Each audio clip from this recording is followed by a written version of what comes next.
तू हुण वदा करदा है असा करके डिठा है ए ढिग सानू भी कई नाल प्यार आ अल्लाह दी कसम है तक साडी भी कई ते नाई पौंदी साथे जदणे भूत सवार आ बाबा पूरी वरे दी रात चखी चू कढणी साडा नित दा तैर वपार आ आज डह गए फूल ते पत्थर जमी गए कदे साथी चोण बहारा वाह वाह वाह बहुत शुक्रिया भाईजान सलामत रहो हद मुक गई नमक हरामी दी दुश्मन दियां पुश्त पनाई बन गए आए हुक्के तैर बखा के देवन आले ला पगड़ियां वेंदे राही बन गए बाबा अफसोस बेहद इस गल दा जो मेडे अपने गल दियां फाई बन गए झट तैर असा सोटियां के सटियां सह छेड़ू छेड़ दे साईं बन गए बाबा बाबा अल्लाह साईं मैन शर्फ अता कीता है आए कर हर शय अपने वस लेना अच्छा रवे चुपता दुखदा दूर आंदा है पवे लोड़ ता बाल के दस लेना बाबा मत्ता समझे मैं बुज़दिल डरपोक हाँ दुश्मन नू जोड़ के कस लेना आए बंदे डरदे तैर चिंगारियां तू मैं ता बंबड़ बाल के चस लेना ताड़ी मारो यार दिलई वन सानू नहीं परवाह डंग सगवे वलसे चासासी साडी तैर संगत दे काफले विच अजा कई आरल से चासासी हर पासे घोल तूफान छुड़े सा कई डर के मलसे चासासी अचार दी चमक ते दूश हुए जदा बंबड़ बलसे चासासी आए आए मैं सुनिया है आए मैं सुनिया शेर नू ढावण लई रल गिदड़ा फौज बनाईए कंड तैर दी लाण दा सोची वत दिन जिन्हां दी हर बंदे कंड पई लाईए अच्छा साडे फोटुआं नाल लवा के फोटू अज ना अपनी सियाप बनाईए भला दसन तसई उन्हां जिंदगी विच पहले केड़ी तोप चलाईए आया माड़ आए तबीयत राजी है भूखी वाला मेहमान है जोरदार ताड़ियां यार वाह बाण वाह चाचा जी मजा आ रहा ने मेरे मोहतरम भाई मलक सावल पिरकार साहब जनाब दा हुक्म अल्लाह पाक दी शान है पशु ते ठहरे सी आप नु जान खलोते आए अल्लाह पाक दी शान है पशु ते ठहरे सी आप नु जान खलोते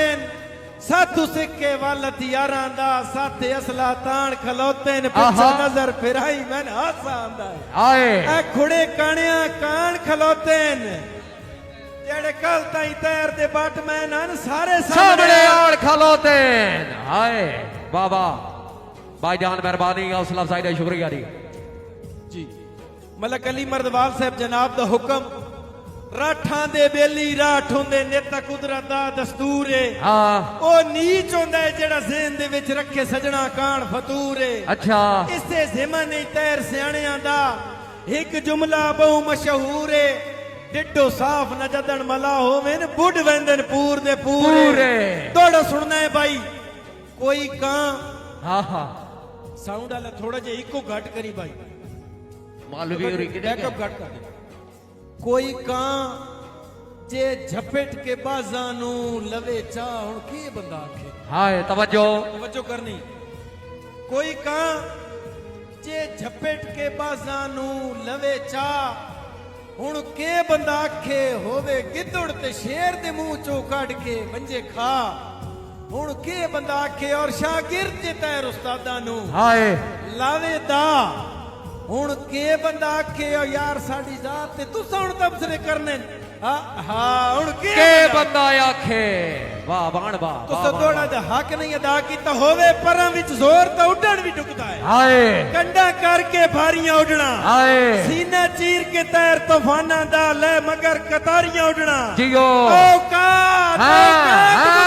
करनू छूट आपो अपनियां वारियां उडना हाय चिड़ियां दा केड़ा तुक बनदा है भाषा नाल उडना सानू दस नहीं गल मशहूरियां दी हाय अजीज फंदे फनकार अच्छा अजमैश दे तैर समुद्रां नू असी चीर के टपदे पार हाय तू तवत ने कहंदियां टेकां ते असी अपने सिर सरदार असी कल भी खुद खिड़कारा से असी अज भी खुद खिड़कारा मेरा ऐलान नहीं हाय खली बाई के जोश आवी तपिड़ बना लई बाबा मैं गल्ला करने दा दी कोई ना जे जिगरा सावी तपिड़ बना लई जियो यार तेरी मैदान तेरा मैं जींदा होयूं तो तेरा आसा हाँ किसे भी मौके ते हां दी कोठी जे बाहर चावी ता पेड़ बना लई बाबा बाबा बाबाण बा बाबाण बा जदा पार वंजण दी जुरत न होवे उरवार ते भोगना पड़दा है साथू जितण तुहाडे वस चो नहीं तुहाडा हार ते भोगना पड़दा है फितरत नहीं तैर बदल सकदी ललकार ते भोगना पड़दा है साडे म्यार ते अपड़ ते न हो सकदे किरदार ते भोगना पड़दा है हाय हाय हाय सर करे सा हाय अमान हाय